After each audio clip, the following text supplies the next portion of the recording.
Hi, my name is Jorge Bogantes with the AWS Watershed Society.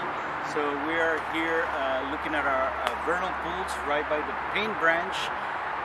This one we call it the farm pond because this area, the Powder Mill Community Park, used to be a farm back in the day, in the early 1900s.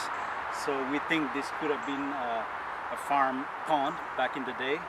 And the other pool is like a swale, also like man-made, but these salamanders are pretty resilient. They can adapt to the changes we do in the landscape, so they are using these pools for breeding. So we have spotted salamanders here, wood frogs, same in the other one, but the other one also has marbled salamanders.